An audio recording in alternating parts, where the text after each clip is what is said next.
What's up, Mavletic lovers and listeners, and welcome to the first episode of Maverick Postgame for this season. We hope you all had a wonderful winter break, and we are so excited for this new season. Today we got another full show for you today as men's basketball claims yet another great victory. And women's basketball pulls out a dominating win on home territory. Plus, softball performs well in their weekend tournament. And women's tennis pulls a 7-0 victory.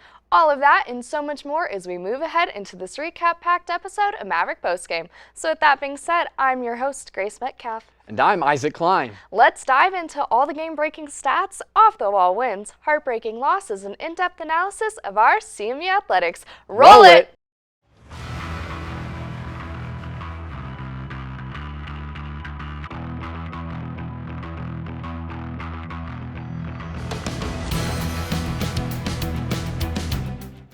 Hello everyone, once again, I'm Isaac Klein. And I'm Grace Metcalf. Let's hop right in and take a look at all the Mavtastic action that took place this week here at CMU.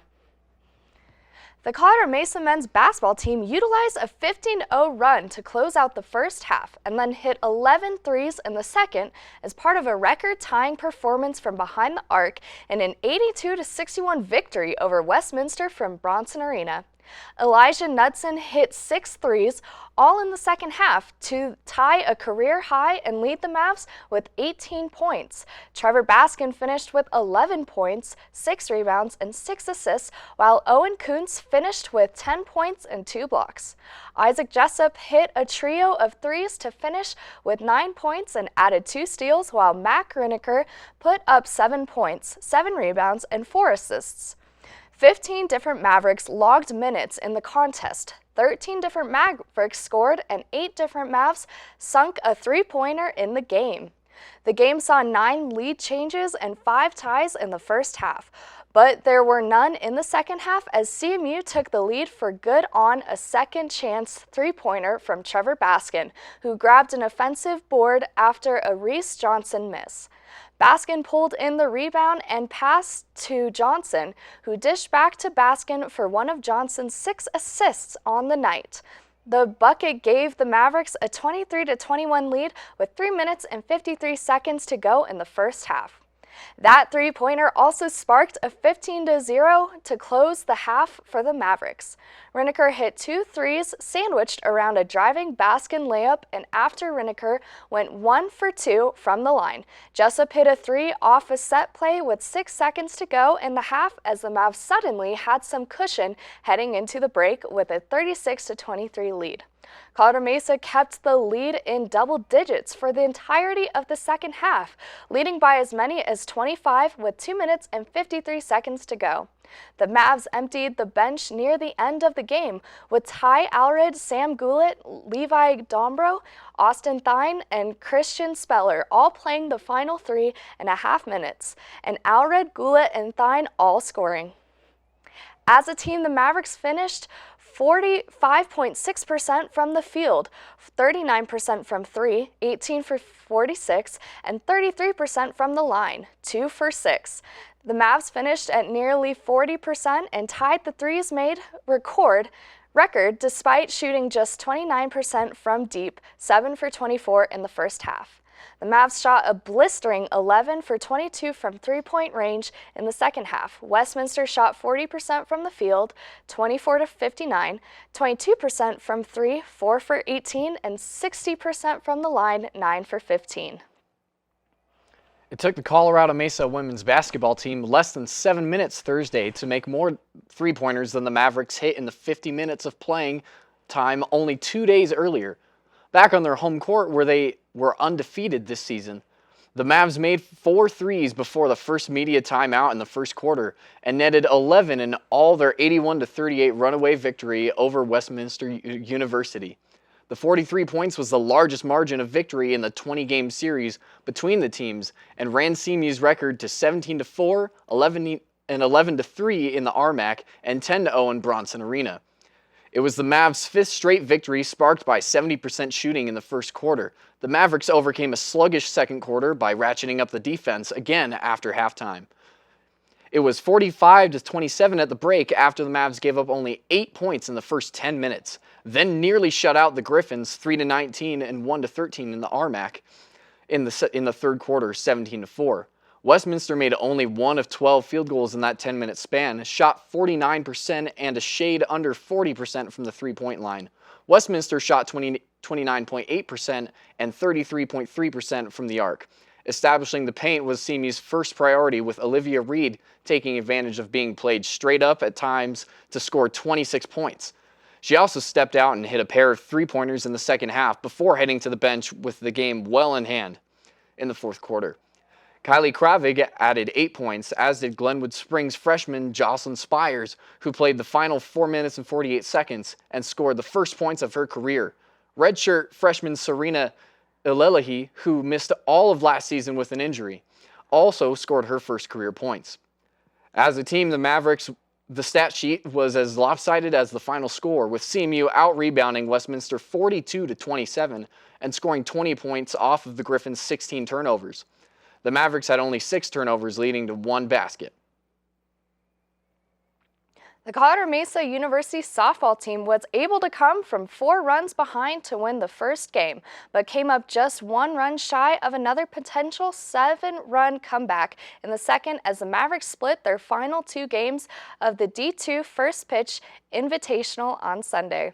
The Mavericks, who went 2 for 4 throughout the season opening weekend, trailed Texas A&M International by a 4-0 margin through 4.5 innings, but scored 1 run in the 5th and 4 more in the bottom of the 6th to eventually steal a 5-4 win over the Dust Devils, who fell to 2-3 at the time.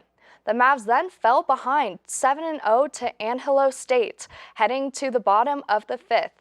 Again, CMU would score a single run in the bottom of the 5th to cut the gap before 2 freshmen hit their first career home runs as part of a 5-run 6th, but came up 1 run shy, leaving a potential game-tying run on second base in the 7th as the Rambles closed out the weekend with a 5-1 mark. Angelo State scored 2 runs in the second, 2 more in the 3rd, and 3 in the 5th to build a 7-0 lead. 4 of those runs were unearned as the Mavs committed 4 errors. However, the Mavs took advantage of errors as well, scoring their first run in the bottom of the 5th on an Ileana Mendoza sacrifice fly after breaking up a potential no-hit bid. Trailing 7-1 through 5 innings, the Mavericks got out of a mini jam in the top of the 6th before scoring 5 runs on 4 hits in the bottom of the 6th to close the gap to a single run. Parsons and Jackie Oster both hit home runs in the inning, which also featured doubles from veterans Arietta and Allie Disler. The Mavs then turned a double play in the top of the 7th before Arietta reached on a 1-out error in the bottom half of the 7th. She then moved to second on a pass ball but could advance no further as Ramble pitcher Christina Floyd re-entered to strike out Fugate and Valdez to close out the game. As a team, the Mavericks recorded 5 hits to the Rambles' 10, while both teams recorded 4 errors. The Colorado Mesa University women's tennis team won all 9 matches plus a pair of exhibition sets in a dominating 7-0 Sunday afternoon win over the College of Idaho. The Mavs were especially strong in the middle of the order as freshman Devin Rodriguez and sophomore Delia Meyer 6-1 and 6-1 and 6-0 and 6-1 victories in at number 3 and 4 singles respectively. As the Mavs went up 3-0 in the team score after sweeping the doubles match, Kristen Thomas then clinched the duel with a 6-0, 6-3 win at number 5 singles before Issy Coleman and McKenna Livingston closed out 3-set wins in the top two flights. Coleman was a 6-0, 4-6, 6-1 winner over Christina Luba at number 1, while Livingston fought off a match point in a 4-6, 6-3, and 1-0, 11-9 victory over Lauren Kreutzer and number 2 singles. Juliana Campos also claimed a 6-3, 6-2 win at number 6 singles to complete the sweep in doubles, and number 1 pair Coleman and Livingston defeated Luba and Nicole Tran by a 6-4 margin to cap that session. Rodriguez and Campos were also 6-2 winners at number 2 doubles, while Meyer and Thomas were 6-0 winners in the third flight. Now that we have recapped some of the games, it's time to announce our first Maverick of the week for this season. Our Maverick of the Week goes to Olivia Reed. Olivia was selected the RMAC Women's Basketball Defensive Player of the Week after her dominant performance on the boards.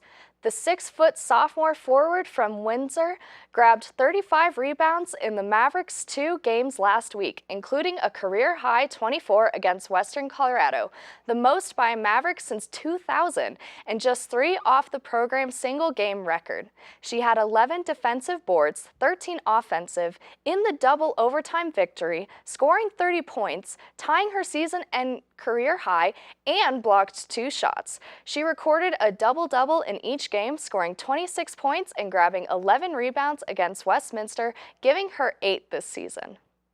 Congratulations, Olivia, for your outstanding performance. You are Maverick of the Week. We are now at the end of our show, and it is time for our closing statements. My closing thought is on how much I'm looking forward to what this season has in store. I'm excited to see how well all our winter and spring teams perform as one, as well as each individual athlete respectively. I am too. My closing thoughts are just already on how our sports have performed. We had lots of success as well from our men's tennis, baseball, and both wrestling teams. Some of the wins they have brought are what really sets up my excitement for the season. I can't wait to see what they bring. Absolutely.